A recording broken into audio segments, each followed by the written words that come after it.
And what if the love you attract has nothing to do with luck or chance? What if every person who enters your emotional life is there for a deeper reason than you imagine? Carl Jung didn't see love as a simple coincidence between two beings. For him, the love you attract, especially the love that confuses you, hurts you, or obsesses you, is a psychic mirror. Not just any mirror, but one that shows you the parts of yourself you don't want to see, that you've repressed, or still haven't integrated. That's how the shadow works. This key concept in Jungian psychology.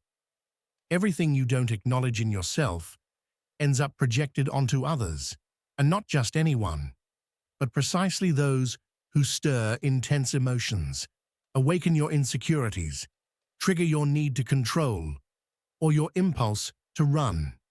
Because love, the kind that shows up when you least expect it, often comes disguised as opportunity, but in truth, it's a message from your unconscious, a kind of uncomfortable teacher that doesn't speak with words, but with reactions, wounds, and repeated patterns. When someone comes into your life and seems to touch exactly where it hurts most, they're not destroying you. They're pointing at something that was already there, something you hadn't wanted to see. Jung said one does not become enlightened by imagining figures of light, but by making the darkness conscious. And in the realm of love, that darkness often shows up as dependency, fear of abandonment, the need for validation, or attraction to emotionally unavailable people. It's no accident that you fall for someone who doesn't choose you. It's no coincidence you keep ending up in relationships that leave you empty. There's a pattern there, and that pattern doesn't break with more love from the outside, but with deeper awareness within. Because love doesn't fix your wounds, it reveals them. Imagine that every person you've loved represents a part of you, not literally, but symbolically. The cold person who doesn't respond emotionally might reflect your own difficulty in embracing vulnerability. The controlling person might mirror your own need to control how you feel. Even the one who seemed perfect and then betrayed you might be showing you a part of yourself that idealizes, that gives too much to others, that hasn't yet learned how to hold itself without falling apart. You don't attract these people as punishment or karma. You attract them because they align energetically, emotionally, and psychically with unresolved parts of your story. Relationships aren't just emotional connections. They're stages where your unconscious speaks, and it speaks loudly. That's why when a relationship shakes you, don't first ask, "Why did they do this to me?" Ask instead, "Why did I allow this? What part of me was seeking this experience? What is this wound trying to tell me?" It's not easy to look inward. It's far more comfortable to blame the other person, to label them as narcissistic, avoidant, or selfish. But as long as you keep placing all responsibility outside, you'll keep repeating the same type of bond over and over. The face might change, the name might change, but the script will stay the same. Because the love you haven't healed, you'll keep reliving until you learn what it came to teach you. Jung understood that every relationship is also an initiation path. Not every person arrives to stay, but every person arrives to show you something. Some show you what you deserve. Others show you what you still tolerate. Some lift you. Others break you. But even in the pain, there is wisdom. Even in the chaos, there are messages from your soul. And that's what most people don't want to see. That behind every intense attraction, every romantic obsession, there's an echo from your personal history, crying out to be heard. Sometimes you cling to someone not because you truly love them, but because your wound recognizes them. Not because they are your destiny, but because they are a fragment of your shadow come to life. And instead of facing it, you romanticize it, justify it, idealize it. When someone activates your deepest fears, don't run right away. Observe, feel, listen. What is your body telling you? Does it tense up, contract, panic? Does it need constant reassurance from the other? None of that speaks about them. It speaks about you. And here lies the paradox. The more deeply you know yourself, the more the kind of love you attract begins to change. Not because magically better people appear, but because you no longer resonate with what you once called love, but was actually lack. You'll no longer mistake intensity for connection, control for commitment, anxiety for desire. You'll learn to see beyond appearances. And most importantly, you'll learn to say no where you once stayed silent out of fear of losing. But to get to that place, you have to walk through the dark forest of self-discovery. You have to find the courage to look back without victimhood, look inward without judgment, and look forward without illusion. Because true love, the one that isn't rooted in need or dependency, isn't found. It's built inside you. And only when you learn to love your broken parts will you stop searching for someone else to fix them. There's a quiet moment, almost imperceptible, when something inside you chooses. It chooses without you realizing it. It chooses who to look at with interest, who to open up to emotionally, who to let into your inner world. And no, it's not your conscious mind choosing. It's that older part of you, the one that's been storing memories, unresolved pain, inherited beliefs, and hidden expectations, long before you even knew what love was. That's why Jung said that until you make the unconscious conscious, it will direct your life, and you'll call it fate. It's brutal because it puts the responsibility for our emotional choices right where we least want to see it, on ourselves. Most people believe they fall in love because of compatibility, coincidences, or destiny. But the truth is that many times we fall in love with what we lack, with what we secretly wish to become, or with what we're afraid to face. We fall for the freedom we don't allow ourselves, for the power we can't yet own, for the abandonment we've already lived through, for the wounds we haven't healed. The other person appears as a living symbol of something unresolved. And what we often call love is, in reality, a dance between unmet needs.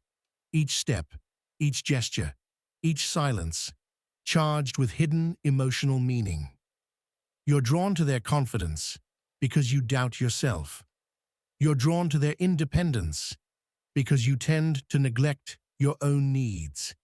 You're drawn to their distance because deep inside, there's an untold story, one where you learned that love is something to beg for, not receive with dignity. There are people who enter your life as if they've been waiting for that exact moment. People who seem to read your soul, who awaken your most intense emotions, who quickly become a vital necessity. But what you don't see at first is that this intensity isn't always love. Sometimes it's trauma in disguise. Sometimes it's your nervous system recognizing a familiar pattern. Familiarity, even when painful, often feels like home. Because deep down, you're not looking for another person. You're searching for an emotional experience your body learned early on. If you learned that love was unpredictable, you'll chase instability. If you learned that love meant pain, you'll cling to the one who hurts you the most. And all of this happens without your awareness, because you're not the one choosing. Your past is. And that's where inner work becomes essential. It's not about avoiding love or closing off emotionally. It's about recognizing which part of you is choosing whom to love. Is it your conscious, adult self, who knows their worth and sets boundaries? Or is it your wounded inner child, still hoping someone will finally see, save, and choose them? When it's the child choosing, love becomes a plea. When it's the adult, love becomes a choice, not a necessity. But to reach that level of awareness, you first have to go through your masks. You have to face your attachments with brutal honesty. You have to admit that many times the other person wasn't cruel. You're the one who placed them on a pedestal they didn't earn. It's hard to admit you were the one who idealized, who ignored the signs, who settled for crumbs, who mistook attention for love.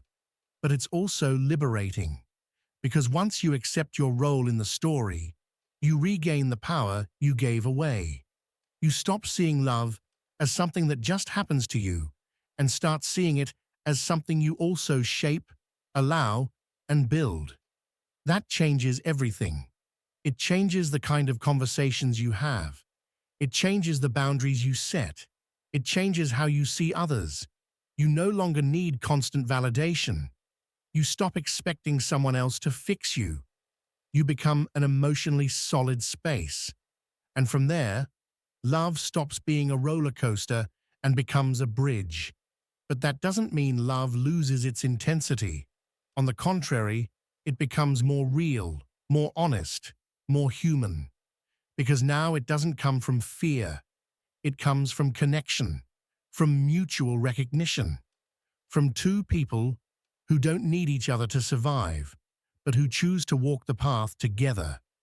And that's only possible when you stop attracting from your wounds and begin to vibrate from your healing. The quality of the love you receive is deeply connected to the quality of the relationship you have with yourself, your boundaries, your self-image, your ability to be alone without feeling empty. All of that shows in how love arrives. Jung knew it. Love isn't blind. It's deeply revealing. It doesn't come to fill holes. It comes to expose them. It doesn't bring answers. It brings the questions you've been avoiding for years. And that's where many people run. Because conscious love demands emotional maturity. It requires letting go of the fantasy that someone else will complete you. It means setting aside naive romanticism to embrace a deeper truth, that real love begins where need ends. Only when you can hold yourself fully can you finally open up to a love that's not a repetition of your voids, but an expansion of your being. Sometimes we think love is luck, a coincidence, a gift from fate. But Jung invites us to look beyond that charming surface. He tells us, with elegant bluntness, that the love we attract is a mirror, not of what we want, but of who we are, deep inside. And while that sounds poetic, it's also unsettling. Because if the love you attract is dishonest, absent, abusive, or unstable, what does that say about you? Not in terms of blame, but in terms of awareness. No one chooses to be hurt, but many unconsciously choose someone who already knows how to do it, because it feels familiar, because, painful as it is to admit, it fits an internal narrative we've been repeating for years. When you start to observe the patterns in your relationships, certain echoes appear, repetitions, similar figures with different faces, situations that change scenery but lead to the same emotional place. And in that place, that invisible space between longing and pain, lives the true root of what we attract. You attract what you believe you deserve, even if you're not aware of that belief. You attract from the energy you radiate when you're alone, from how you talk to yourself when no one's listening, from how you handle your emptiness, from your level of self-acceptance. The other person simply responds to the unspoken call you send out. That's why some people, without realizing it, become magnets for unbalanced relationships. Not because they want them, but because they don't know themselves well enough to protect themselves from what harms them. And that's the key.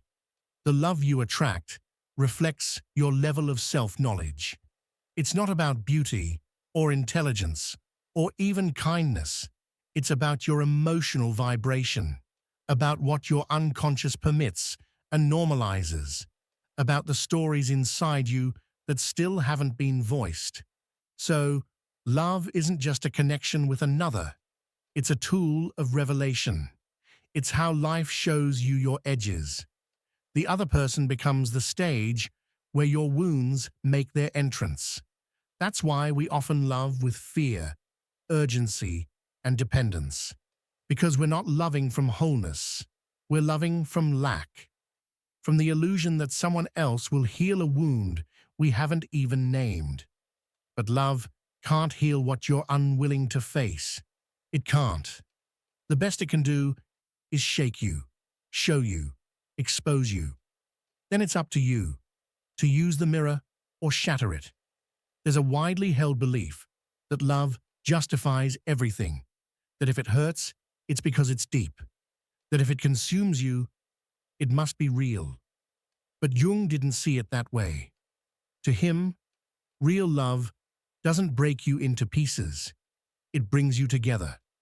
It doesn't leave you in ruins. It pushes you toward wholeness. And that wholeness means seeing not only your light, but also your shadow, your jealousy, your fears, your need to control, your insecurities. Because love brings not only the best in you to the surface, but also what you've kept hidden.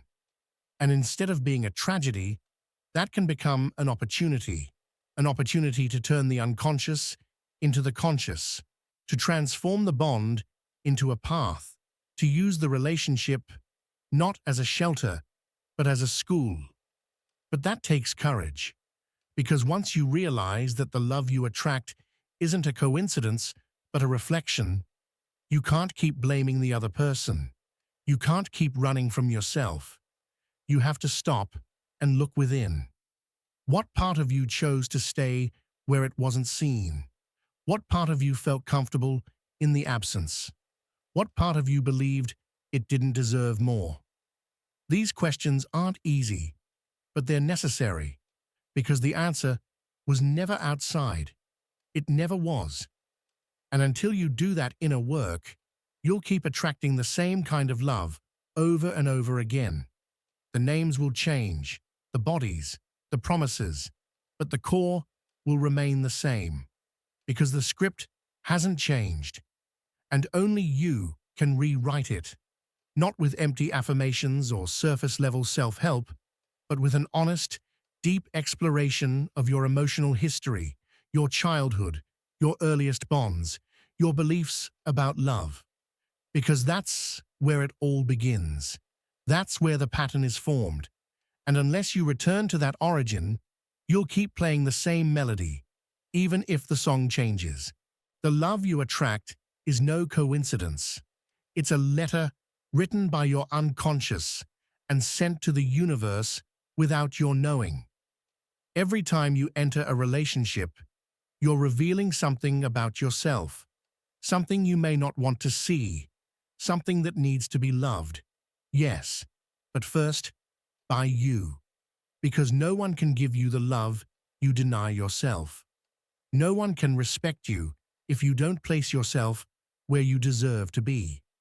No one can save you from what you're unwilling to let go of.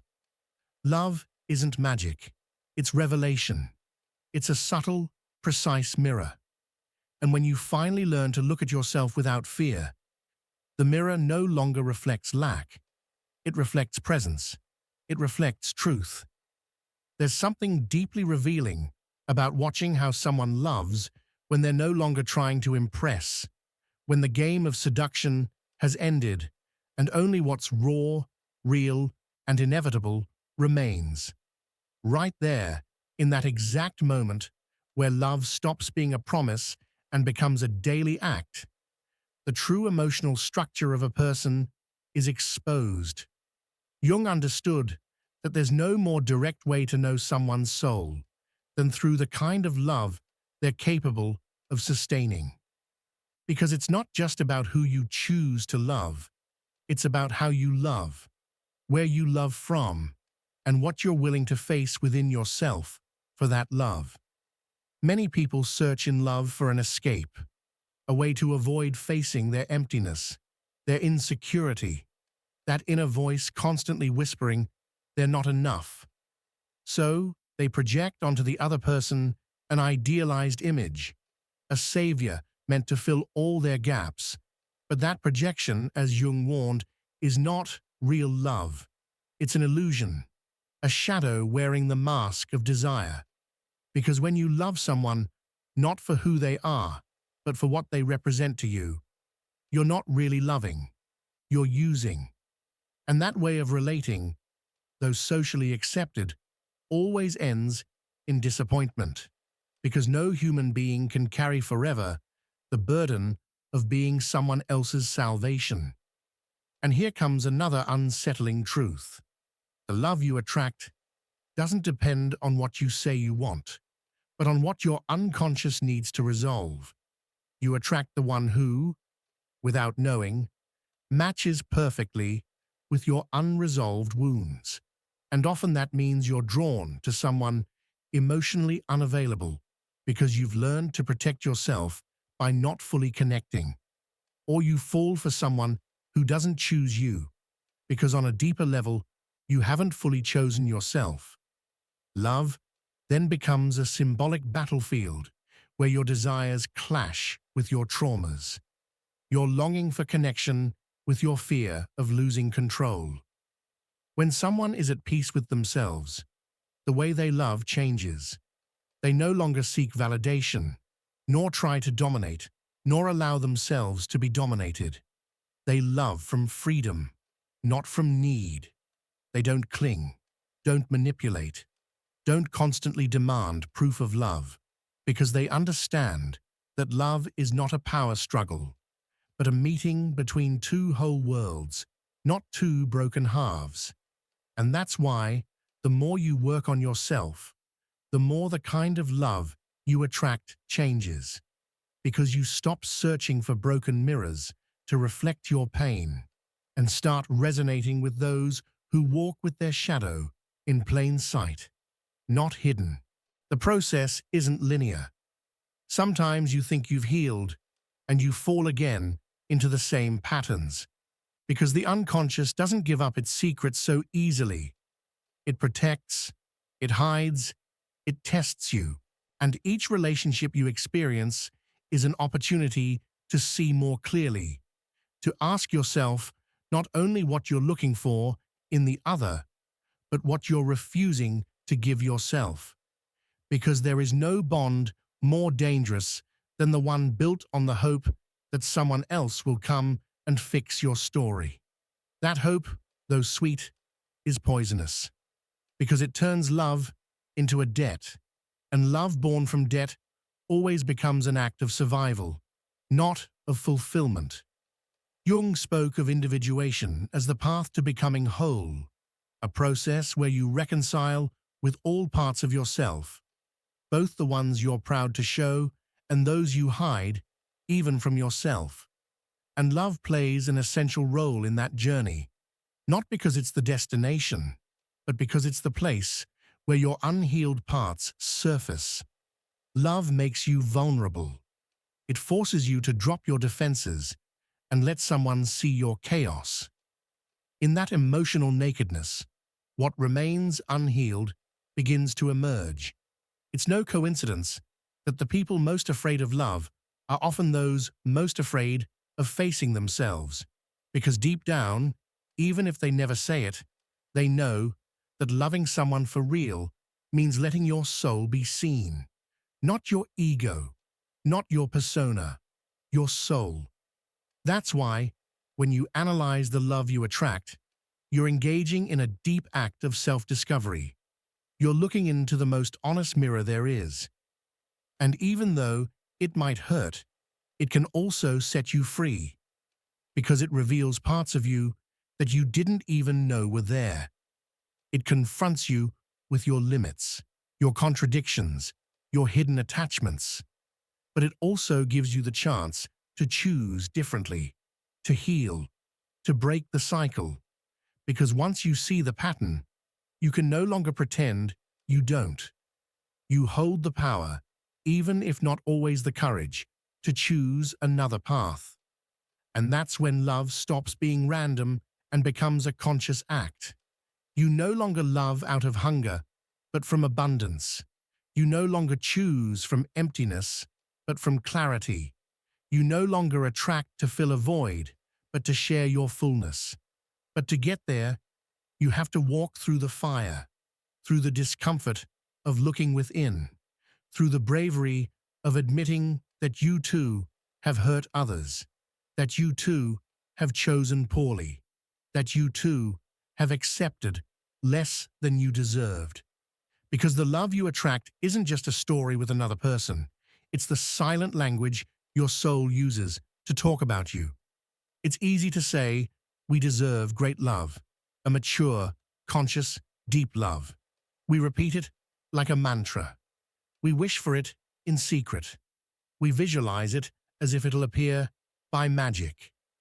But the question Jung would have us ask isn't what kind of love you want, but what kind of love you're capable of sustaining. Because attracting something is only part of the process. The real challenge is holding on to it, facing what it awakens in you, and not sabotaging it when it begins to stir parts of you you'd rather keep asleep. What many call true love is often just the reflection of a relationship where both people have done the inner work needed to avoid using each other as a substitute for their emptiness. Sometimes, the love you attract is intense, but not healthy. It consumes you, pulls you in, obsesses you. And even if you mistake it for passion or depth, it's still a form of suffering disguised as connection. Jung explained that these intense relationships often stem from a powerful projection of the anima or animus, internal figures that represent the unconscious feminine or masculine side of our psyche. When we meet someone who embodies these archetypes, we feel an overwhelming, almost magical attraction. But we're not really seeing the other person. We're seeing a part of ourselves projected outward. We fall in love with an image we've created, not with the real person. And when that image inevitably shatters, we're left devastated, not by the loss of the other, but by the collapse of the fantasy. That's why, so often, when someone leaves or a relationship ends, it feels like something essential has been ripped from us, not because that person truly belonged to us, but because we had assigned them an emotional role we thought was vital. What hurts isn't really their absence, but having to face what their presence was, covering up inside us: loneliness, fear, insecurity. Jung said it clearly. What you don't make conscious becomes your fate. And when it comes to love, the unconscious manifests as repeated patterns, relationships with different faces, but the same wounds, until you decide to look within. The love you attract, once you've begun to wake up, to heal, to ask deep questions, is very different. It's no longer built on promises or inflated expectations. You don't need someone to complete you because you've stopped believing you were broken. You no longer crave a savior because you've learned to rescue yourself.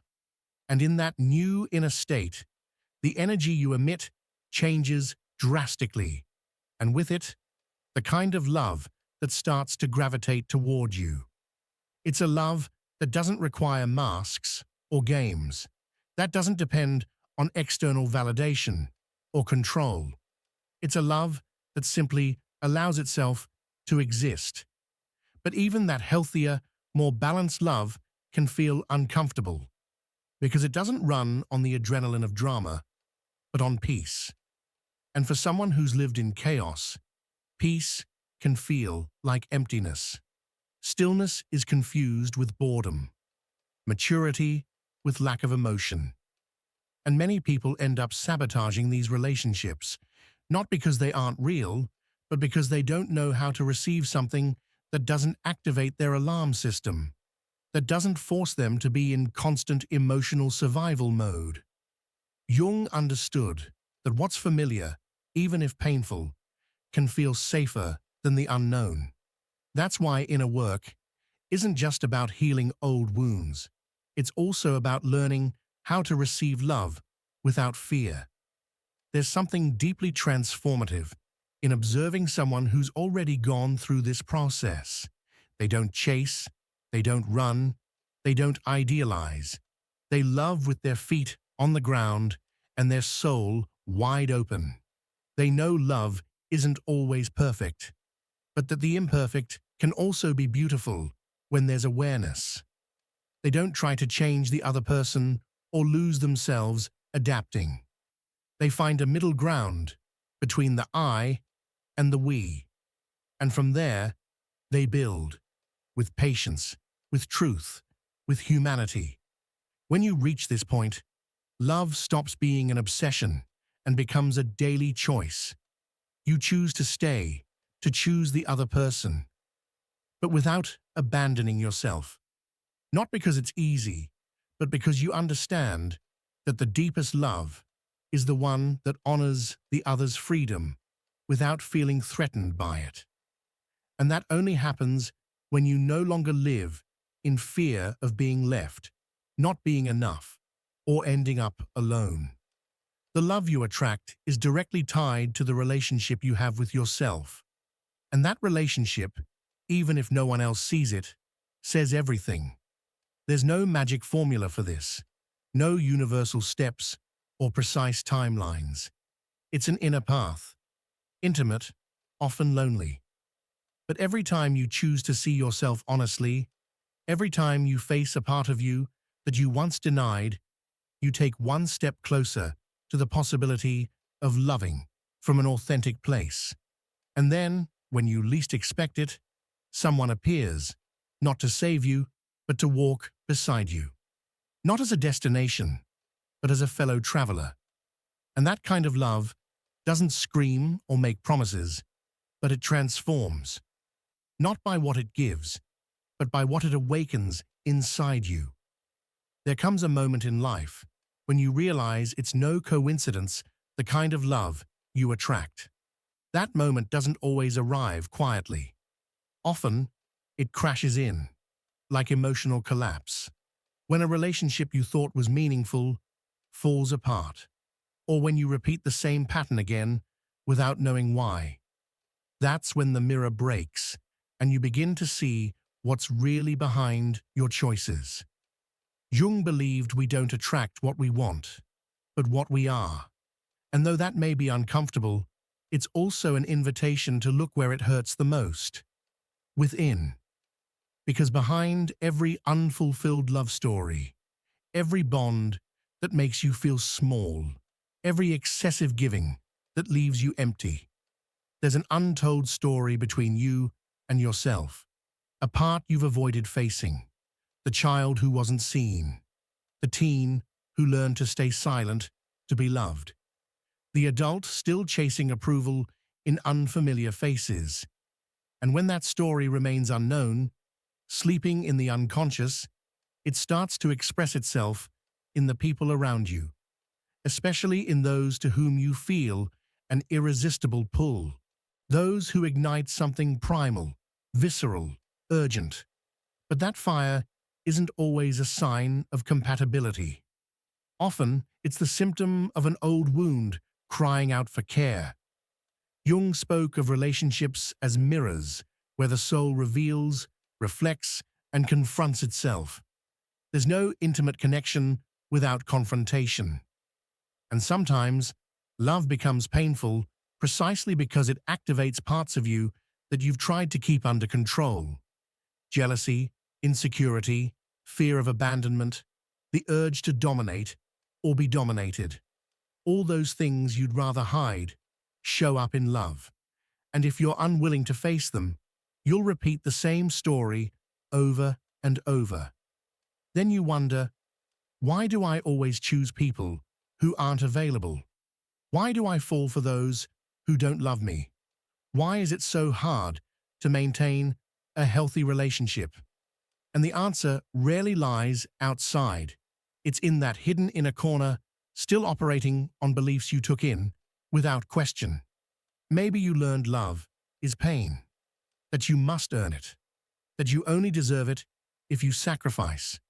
Maybe you've tied passion to chaos, distance to desire, coldness to mystery. And without realizing it, those invisible codes shape your emotional world. The hardest part isn't attracting someone who can love you well. The hardest part is believing you deserve that love. Because when you haven't done the inner work, healthy love can feel foreign. And without knowing why, you start to reject it, sabotage it, put up walls, as if your emotional system doesn't know how to handle something not rooted in lack. Jung said the soul needs conflict to grow. And it's in that tension between what's dying and what wants to be born that true transformation begins. But no one can walk that path for you. You can read, listen, reflect. But the moment will come when you have to sit with yourself in silence and ask, what am I really seeking in others? Love, or an escape from my pain? Connection, or validation for my ego? Companionship, or shelter from my loneliness? The answers won't come right away. They'll arrive in fragments. Sometimes as memories, sometimes as tears you didn't know you were holding. But they will come. And when they do, you'll start to see things more clearly. You'll stop looking at love as a lifeline and start seeing it as expansion. You won't lose yourself in someone else's eyes, hoping they give you an identity, because you'll already know who you are. And from that place, everything changes. The way you choose, what you tolerate, what you give, what you allow. Yes, at first, you might feel lonelier, because as you heal, you stop fitting into dynamics that once felt familiar. But that loneliness isn't punishment. It's cleansing. It's space. It's preparation for something real. And when real love arrives, it won't be perfect. It won't rescue you from yourself. It won't fill all your emptiness. But it will invite you to walk with more awareness, to share from abundance, not need, to see the other as whole, not as a project to fix. You'll realize it's not just about who you attract, but how you show up in the relationship. Not from scarcity, but from presence. Not to fill a void, but to celebrate a meeting. At that level, love isn't drama or spectacle. It's depth. It's tenderness. It's courage. It's holding the other without letting go of yourself. And that only happens when you stop living on autopilot and begin choosing with a conscious soul. Because the love you attract will always be a mirror. The question is, are you ready to see what it reflects? When Jung said, one does not become enlightened by imagining figures of light, but by making the darkness conscious, he wasn't only referring to the personal healing journey, he was also speaking about the space where love is born and grows. Because true love doesn't bloom on the surface of the personality we present to the world, but in the depths, where the unspoken resides, where denial lives, where we hide what we're afraid to reveal. And it's in that space where your real self starts to emerge, shaped by the kind of love you attract. Maybe you love someone with a depth you still can't explain. Maybe you gave all you had, even parts of yourself you shouldn't have given. Maybe you forgave, justified, dreamed, and wore yourself out. And now, looking back, you can't quite grasp how you got there. But Jung helps us understand that every bond reflects the primary bond we have with ourselves. It's not about blame, it's about honest observation. What part of me thought that was love? Many of us carry a silent wound screaming, Love me the way I was never loved. That wound becomes a radar, a compass. It pulls you toward what's familiar, even when it hurts. And so, you end up chasing those who reject you, idealizing those who don't see you, desiring those who never stay. Because in that unconscious repetition lives a childlike hope that this time it will be different. But it won't, until you realize that the other person didn't come to complete you. They came to show you just how incomplete you are with yourself. That's the hidden beauty of love. Even when it seems to fail, it's doing something sacred. It's revealing you to yourself. It shows you your shadows, teaches you your limits, and exposes your patterns. There's no connection that leaves no mark, but there's also no mark that can't be turned into awareness if you're willing to look deep. Why am I drawn to cold people? Why do I end up in impossible relationships? Why do I run when someone loves me well? These questions aren't about finding someone to blame. They're about awakening. And once you wake up, you begin to understand that the love you deserve won't come to rescue you from your emptiness. It will find you when you've made peace with it. Because as long as you're running from your own loneliness, your silence, your truth, you'll keep attracting love that confirms what you already believe about yourself. That you're not enough, that you have to earn love, that you must wait, that you have to settle. But all of that is an illusion, built on wounded self-esteem. Real love doesn't exist in illusion. It lives in presence. Jung said that what you don't make conscious will appear in your life as fate. And in love, that fate plays out as a cycle: attraction, euphoria, disappointment, emptiness, repeating endlessly until you stop searching outward for answers and begin looking inward. That's where it all begins. Because when you heal, your energy changes. And so does the kind of people you let into your life. You no longer attract from lack, but from emotional abundance. And that feels different. It shows. It lives in you differently. But there's no instant magic. It's a process. There are nights of doubt, uncomfortable solitude, setbacks, nostalgia for what once was. And all of that is part of the journey too. Because you can't truly love if you haven't faced your own abyss. You can't hold someone else if you haven't learned how to hold yourself. You can't say, "I choose you from freedom," unless you've chosen yourself first. With your light and your shadow, with your wounds and your strength. And when that day comes, you no longer need love to be perfect. You need it to be real, to have truth, to have reciprocity, to have space, to be without masks or games. And for that to be possible, you must have first let go of the masks you wore to be loved. Because love isn't a stage where you perform a role. It's a temple where you meet another human being willing to see you and be seen. The most revealing thing about love isn't what the other does or doesn't do. It's what it awakens in you, what it triggers, what makes you uncomfortable, what transforms you. That's why love is a doorway into the deepest parts of your psyche. And if you walk through it with your eyes open, you'll discover that every relationship was a message, a teacher, a mirror.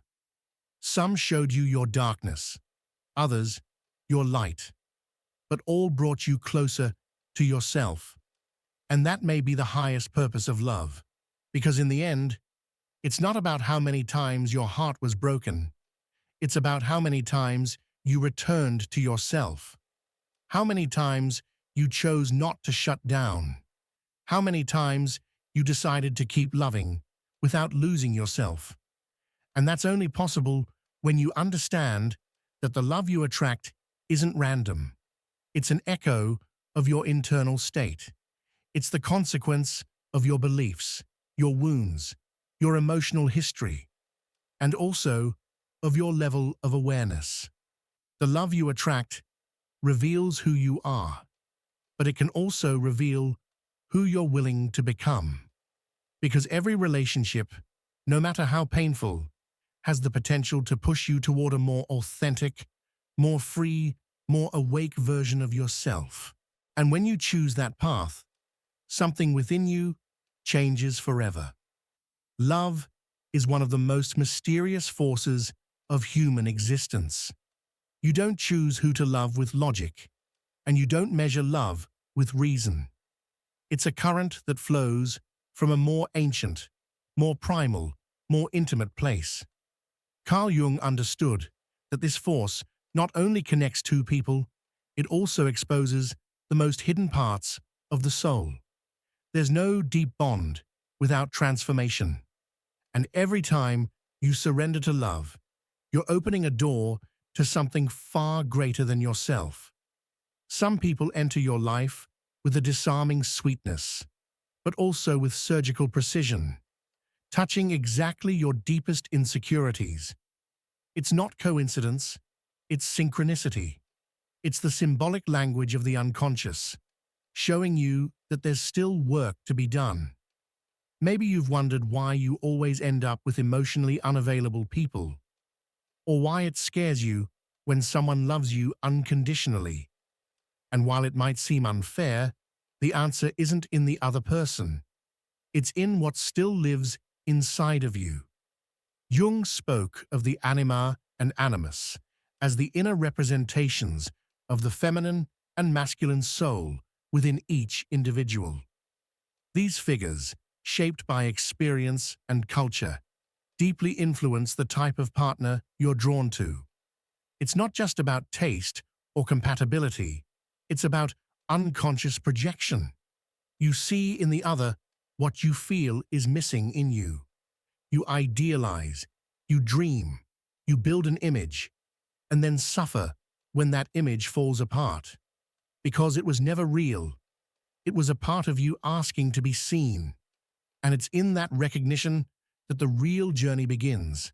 Love stops being a battlefield or an urgent need and becomes a practice of self-awareness. You begin to ask, why do I seek validation outside of myself? Why do I confuse intensity with love? Why am I afraid to be seen as I am? And in every answer, there's a seed of liberation. Not because the pain disappears, but because it stops controlling you. Because you no longer need someone else to fill your emptiness. You recognize it, you embrace it, and you stop fearing it. But this awakening isn't easy. Sometimes you need to hit rock bottom in a relationship to finally see clearly. Sometimes you need to feel abandonment, betrayal, or indifference to realize that you've been abandoning yourself your entire life. And even though it hurts, it can also be the breaking point that changes everything. Because the love you deserve doesn't ask you to sacrifice yourself, to hide, or to break in order to fit in. The love you deserve begins the moment you stop begging for what you should have received from the start. Respect, presence, truth. Jung insisted that the scariest thing isn't facing someone else, it's facing yourself. And that's exactly what real love does. It puts you in front of a mirror. It forces you to see your contradictions, your open wounds, your fears disguised as pride. But it also shows you your infinite capacity to rebuild. Because if you are capable of loving from a place of pain, imagine what you could do from a place of awareness. Then you start looking back and you understand that every person who crossed your path left something meaningful, a lesson, a reflection, a challenge. Some taught you boundaries, others tenderness. Some woke you up, others broke you so you could be reborn. And that too is love, even if it doesn't seem like it, because it pushed you to know yourself, to care for yourself, to listen to yourself. It brought you back to you. And when you return to yourself, love takes on a new shape. You no longer need to convince anyone to stay. You no longer tolerate crumbs. You're no longer attracted to drama because something inside you has matured.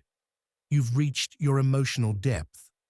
And from there, you can build something solid, not perfect, but real, with presence, with honesty, with the strength to say, this is who I am, and this is what I'm not.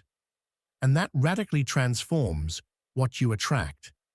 Because when you choose yourself, the world starts reflecting that choice. You no longer crave intensity that burns. You seek connection that lifts. You stop idealizing. You observe. You stop chasing. You align. And love becomes a sacred space, not of perfection, but of truth. A place where you can be yourself without fear, and where the other can also show up without masks, without games, with the maturity of someone who knows that love is an act of courage, but also of freedom. And that's when everything clicks. When you realize that the love you attract has nothing to do with luck or blind fate.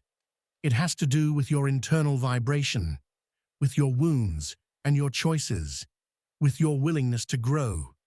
Because every love that comes into your life, even the one that ends in tears, comes with a lesson.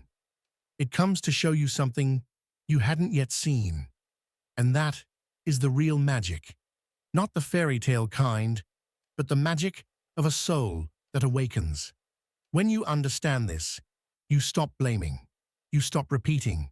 You stop losing yourself in loves that can't hold you. And you begin to walk with a new awareness, more whole, more awake, more dignified. Because you now know that real love is not a frantic search. It's a natural consequence of your inner journey. And in that journey, every step matters, even the ones you took in the dark. We've reached the end of this journey, but not the end of the search. Because if Carl Jung's psychology has taught us anything, it's that life isn't defined by the answers we get, but by the courage to ask the right questions. And when it comes to love, those questions can shake us to our core. What kind of love am I attracting? What does it reveal about me? Am I really choosing from my essence or from my wounds? These questions are uncomfortable, yes, but also freeing. Throughout this video, we've explored the quietest corners of the soul, those places where our insecurities hide, where unspoken desires linger, where we project our inner world. Jung didn't teach us to avoid the shadow, but to integrate it. And that includes accepting that the love we attract won't always be pretty or perfect, but it will always show us something. Because every relationship, even the most painful one, gives us a mirror. It reflects back a part of ourselves we might have forgotten or never dared to see. And here's the most powerful part. When you look at that reflection with honesty, something inside you shifts. You start to recognize yourself. You no longer need to fit into what others expect. You're no longer willing to lose yourself for someone else, because you realize love isn't blind surrender, or salvation, or constant suffering. Real love is awareness, it's presence, it's emotional responsibility. And that only happens when you choose yourself first. Jung spoke of individuation as the process of becoming who you truly are, not who you're supposed to be or who you learn to be to survive, but who you're meant to be when you free yourself from fear. And love is part of that path, because you can't know your soul if you don't dare to share it. You can't understand your shadow if you don't let someone else reflect it. And you can't rewrite your story unless you allow yourself to feel, to make mistakes, to begin again. Many of us grew up with a version of love that confines us, that makes us believe love means sacrifice, silence, endurance, that suffering is part of the cost. But when you start to see love through the lens of awareness, everything changes. You understand that loving isn't losing yourself, but finding yourself. It's not about filling a void, but sharing your wholeness. It's not about controlling the other, but allowing them to be. And from there, from that place, what you attract changes too, because the outer world begins to mirror the balance you build within. And what happens when you're not there yet? When you're still attracting relationships that hurt, drain, or harm you? That's also part of the process. You're not failing, you're learning, you're waking up. Because every experience serves a purpose, to push you closer to yourself, to show you what you haven't healed yet, to reveal where you're still hoping someone else gives you what only you can give yourself. And even if it feels repetitive or painful, it's deeply transformative. Sometimes, to understand the love you deserve, you have to live through the one you didn't. That doesn't make you weak. It makes you human. Because no one is born knowing how to love consciously. No one grows up without wounds. No one is immune to confusing attachment with love, need with devotion, silence with peace. But when you choose to look with honesty, when you stop blaming the other and take responsibility for yourself, something shifts. And that shift is what sets you free. This video isn't a magic formula. It won't give you all the answers. But if there's one thing to remember, let it be this: the love you attract is an invitation to look within, not as punishment, but as opportunity. Because the love you most long for, to be seen, to be valued, to be loved, starts the moment you choose to give that to yourself first. And then, from that place of wholeness, you begin to attract different relationships, healthier, more conscious, more real. It's a journey with no finish line. There will always be more layers to uncover, more emotions to integrate, more versions of yourself to embrace. But every step you take toward yourself is a step toward a truer kind of love. Not perfect, not like in the movies, but one where you can breathe in peace, where you can be yourself without fear, without masks, without needing to prove anything. A love that doesn't demand, but supports you. A love that doesn't break you, but builds you. And if you ever wonder whether you'll get there, remember this: you already are.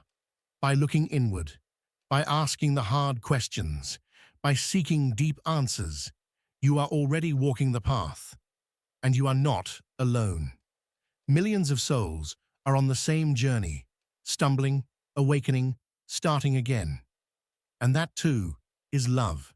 To see ourselves in one another, even when we don't fully understand, even when it hurts.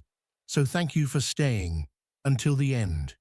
Thank you for allowing yourself to feel, to reflect, to connect. If this video spoke to your heart, if something in you resonated with these words, I invite you to subscribe to the channel and turn on notifications so we can continue diving deeper into these topics together. And if you think this could help someone else, don't hesitate to like and share it, because we never know who we might reach with just one word. See you in the next video. Until then.